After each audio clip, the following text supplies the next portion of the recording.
Hello students, last video में हमने देखा कि कैसे जिम मैफरसन, हैंस वुल्फ दोनों ही सेलिब्रेट करते हैं, क्रिसमस सेलिब्रेट करते हैं। दोनों ही तरफ की आर्मीज क्रिसमस सेलिब्रेशन करती है और उसके बाद ये लेटर ख़त्म होता है। अब आगे हम देखते हैं कि ऑथर क्या कर रहे हैं।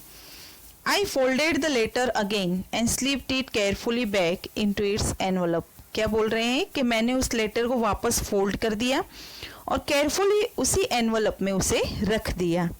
आई kept awake all night, by morning I knew what I had to do. Author बोल रहे हैं कि मैं पूरी रात सो नहीं पाया, जागता रहा और मॉर्निंग में मुझे क्या करना है वो मुझे मालूम था। I draw into breed pot. अब ब्रीड पॉट क्या है? ब्रीड पॉट वो जगह है जहाँ पे कॉनी रहती थी। सो उन्होंने डिसाइड किया कि उन्हें ब्रीड पॉट जाना है, just a few miles away. I ask a boy walking his dog where Copper Beeches was. अब वहाँ पे जाके उन्होंने एक बच्चे से पूछा जो अपने डॉग को घुमा रहा था। House number 12 turn out to be nothing but a burn out shell. तो उस बॉय ने बताया कि हाँ, हाउस नंबर 12 वहाँ पे है। लेकिन जब ऑथर ने वहाँ जाके देखा तो हाउस नंबर 12 एक जला हुआ सा मकान था जिसकी रूफ्स गिर गई थी, विंडोज टूट गई थी। I knocked at the house next door and asked if anyone knew the whereabouts of a Mrs. Mapherson. अब उन्होंने क्या किया कि घर नेक्स्ट डोर यानी कि जो पड़ोसी का घर था वहाँ जाके उन्होंने नॉक किया और वहाँ जाके पूछा कि अगर वो लोग मिसिस मैफरसन के बारे में कुछ जानते हो। Oh yes, said the old man in his slippers. He knew her well.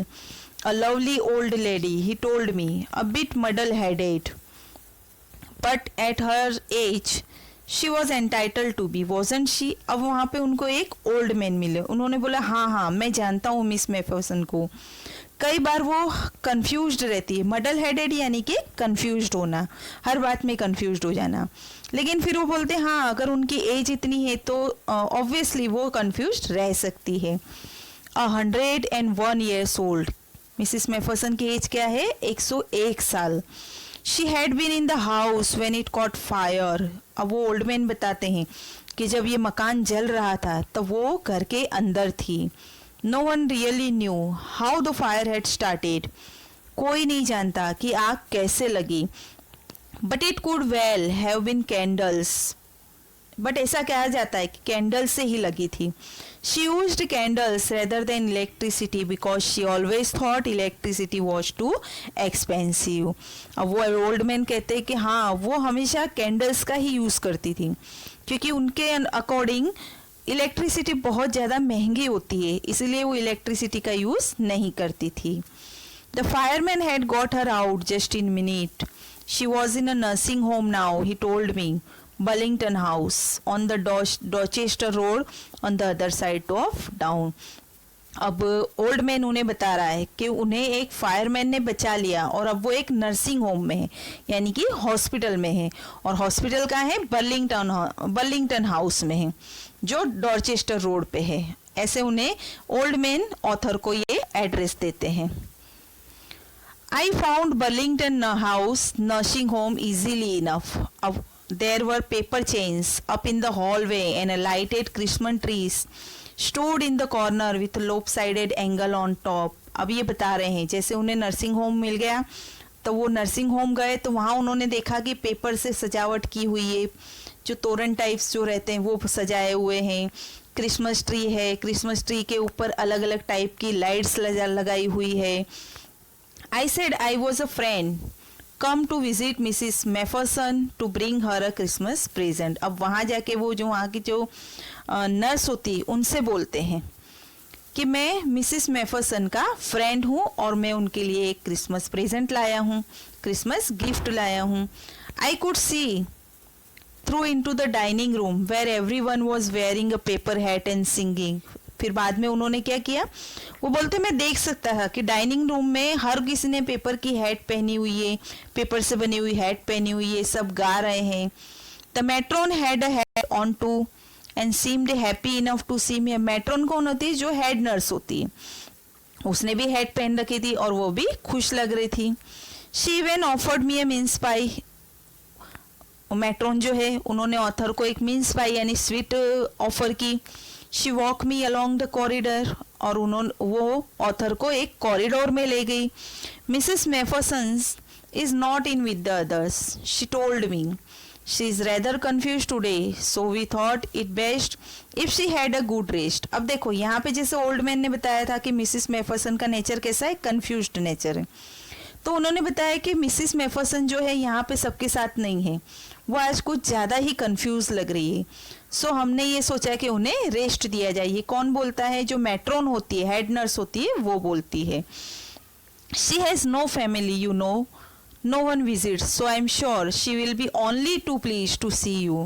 She took me into a conservatory with wicker chairs and potted plants all around and left me. अब यहाँ पे क्या होता है, जो हेड नर्स होती है, matron जो होती है, वो ऑथर को बोलती है कि उसका कोई भी रिलेटिव नहीं है, तुम जानते हो उसकी कोई फैमिली नहीं है, और श्योर आज वो तुम्हें देखकर बहुत खुश होगी। ऐसा कहते हुए वो उसे एक कॉरिडोर टाइप में ले गई जहाँ पे बहुत सारी चेयर्स लगी हुई है, इसके अलावा प्लांट्स लगे हुए हैं, ऐसी जगह पे ले गई। The old lady was sitting in a wheel chair. अब वहाँ जाके ऑथर देखते हैं कि एक ओल्ड लेडी है और वो व्हील चेयर में बैठी हुई है। व्हील चेयर यानी जो अनेबल टू वॉक ऐसे पर्सन होते हैं उनके लिए व्हील चेयर होती है। हर हैंड्स फोल्डेड इन हर लैप, उसने अपने हाथों को मोड़कर अपनी गोद में रख रखा है। She had silver white hair pin into a wispy bun, उसके ग्रे हेयर है, वाइट हेयर है जो एक बन जूड़ा बनाया हुआ है। She was gazing out at the garden, और वो गार्डन की तरफ देख रही है। Hello, I said. She turn and looked up at me vacantly. Happy Christmas Connie, I went on. अब यहाँ पे ऑथर जाते हैं और उन्हें हेलो कहते हैं। जब वो हेलो बोलते हैं तो वो मुड़कर देखती है कि कौन है, और ऑथर उन्हें हैप्पी क्रिसमस विश करते हैं और वो वहाँ जाते हैं। I found this, I think it's yours. अब वो लेटर देते हुए बोलते हैं कि मुझे ये मिला है, शायद ये तुम्हारा है। As I was speaking her eyes never left my face. अब ऑथर बता रहे हैं कि जब मैं उससे बात कर रहा था तो उसकी आंखें मेरे चेहरे से नहीं हट रही थी। I open the tin box and gave it to her. अब उन्होंने क्या किया, टीन बॉक्स खोला और उसमें से लेटर निकाल के कॉनी को दे दिया। That was the moment her eyes lit up with recognition and her face became suffused with a sudden glow of happiness. अब जब ऑथर ने देखा उसकी आंखों में तो उन्हें एक अलग सी ही लाइट नजर आई, चमक नजर आई, जैसे कि वो उन्हें जानती होगी, और उनके चेहरे पे एक खुशी की चमक आ गई। I explained about the desk, about how I found, but I don't think she was listening. अब वो ऑथर क्या करते हैं, पूरी स्टोरी बताते हैं कि कैसे उन्हें डेस्क मिली, कैसे उसमें से लेटर निकला, लेकिन जो कॉनी है, ऑथर को ऐसा लग रहा था कि वो कुछ भी नहीं सुन रही थी, वो सिर्फ उन्हें ही देखे जा रही थी। For a while she said nothing but stroked the letter tenderly with her fingertips. थोड़ी देर वो कुछ भी नहीं बोली, लेकिन उस लेटर को लेके अपनी उंगलियों में दबा लिया। Suddenly she reached out and took my hand. Her eyes were filled with tears. Suddenly उसने क्या किया, ऑथर का हाथ पकड़ा और ऑथर की तरफ बढ़ी, और उसके आंखों में आंसू ही आंसू आ गए। You told me you would come home by Christmas, dearest, she said, and here you are, the best Christmas present in the world. Come closer, Jim, dear, sit down. अब यहाँ पे क्या हो रहा है, जो कॉनी है ना, वो ऑथर को जिम मैफरसन समझ रही है, क्योंकि कभी ऐसा हुआ था कि जिम मैफरसन ने प्रॉमिस किया था कि मैं क्रिसमस के डे पर आऊँगा, लेकिन ये वेट करती रही, नहीं आया। लेकिन आज वो दिन था कि जब ये ऑथर आया तो उसे ऐसा लग रहा है कि जिम मैफरसन आया है, तो वो उसे बोलती है कि हाँ, मुझे मालूम था तुम जरूर आओगे, तुम पास आओ, इधर बैठो Jim dear. I sat down beside her and she kissed my cheek. उन्होंने क्या किया, ऑथर उनके पास बैठ गए, कॉनी के पास बैठे, तो कॉनी ने उनके गालों पर एक किस किया। I read your letter so often Jim, every day I wanted to hear your voice in my head. और वो बोलती है कि मैं तुम्हारा ये लेटर रोज पढ़ती थी, लेकिन मैं तुम्हारी आवाज़ सुनना चाहती थी। It always made me feel you were with me. और जब भी मैं ये लेटर्स पढ़ती थी मुझे ऐसा लगता था कि तुम मेरे पास ही हो। एंड नाउ यू आर, और देखो अब तुम मेरे पास हो।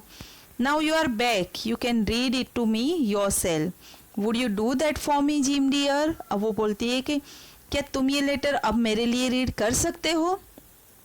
I just want to hear your voice again. वो बोलती मुझे तुम्हारी आवाज़ सुननी है, क्योंकि इतने साल हो गए हैं मैंने तुम्हारी कोई आवाज़ नहीं सुनी है। I would love that so much. मुझे वो बहुत पसंद है, मतलब कि तुम्हारी आवाज़ सुनना बहुत पसंद है। ये कौन बोलता है? ये कौनी बोलती ऑथर से, क्योंकि वो ऑथर को जिम मैफरसन समझ रही है, अपना हस्बैंड समझ रही है। And then perhaps we will have some tea. बोलती है हम ये लेटर रीड करने के बाद हम चाय पियेंगे। I have made you a nice Christmas cake.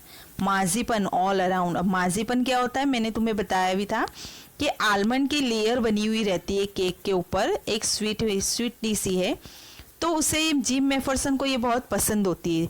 तो कौनी बोलती मैंने तुम्हारे लिए ये बनाया है। I know how much you love marzipan. वो बोलती हाँ मुझे मालूम है कि जिम तुम्हें माजीपन कितना पसंद है।